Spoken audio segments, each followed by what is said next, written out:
let's talk a little bit again about pre-roll. So premium pre-roll inventory sells out. It sells out at high CPMs. Yep.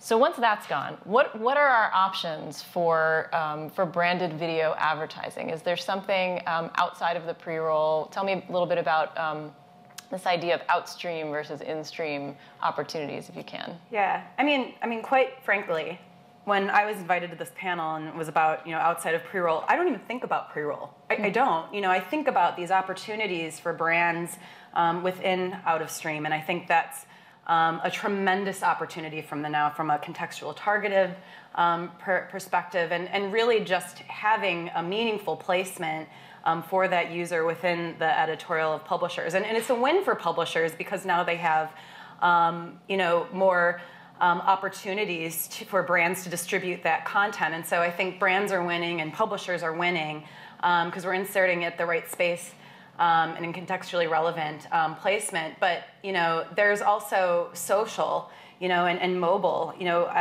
2013 Forrester reported that 14% of U.S. adults are consuming video on mobile, 31% of millennials, and that's becoming an important space for native content is that device, and a lot of that's being distributed socially, and so I think pre-roll is absolutely an important strategic component of any kind of distribution strategy, but I do think there's a wealth of environments for brands to distribute that content, but they do have to have the right content for those environments. And again, that's a challenge for brands. And it also gives publishers another opportunity to monetize more of that high CPM video inventory. Absolutely, yeah. So tell me a little bit more about developing branded video content, long-form branded video content from a brand perspective and an agency perspective. What are some key things to keep in mind? Yeah, I think the biggest thing to keep in mind, is it's starting with your video strategy or your content strategy, really, and then how does that strategy translate into video? And whether that's long form or if it needs to be more and more short form, again, what is the environment that my audience is in, and what is the length of that content that it needs to be? For a millennial, a 30-second spot might be considered long-form content now.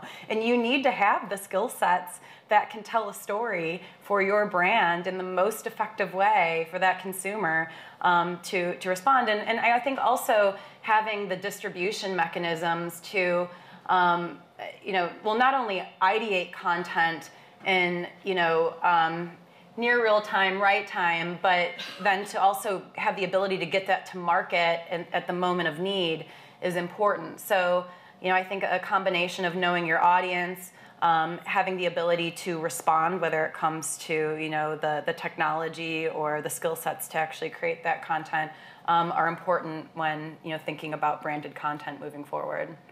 Makes sense. So, Lindsay, if I can ask you one final big question. Sure. What do you think is the state of video advertising today, and what's missing? What are we moving into in the future? I think that there's no doubt that it is a critical brand builder and something that marketers need to master.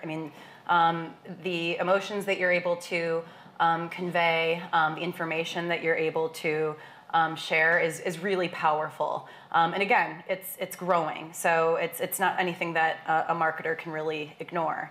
I think when I think about the future of video, I think about more personalized experiences, and that's going to be something that is a huge demand, particularly in social. And so, we need to have the data centered around really people and not channels that enable us to target the right content to that person in the most meaningful way until we get there and connected across devices, so ensure that we have that narrative that can go from mobile or pre-roll or desktop. But I think that's kind of where the future is headed, and that's what I'm most interested in moving forward. That's the goal. I think we'll get there. Yes. Well, thanks so much for your perspective. This was great. Great. Thank you.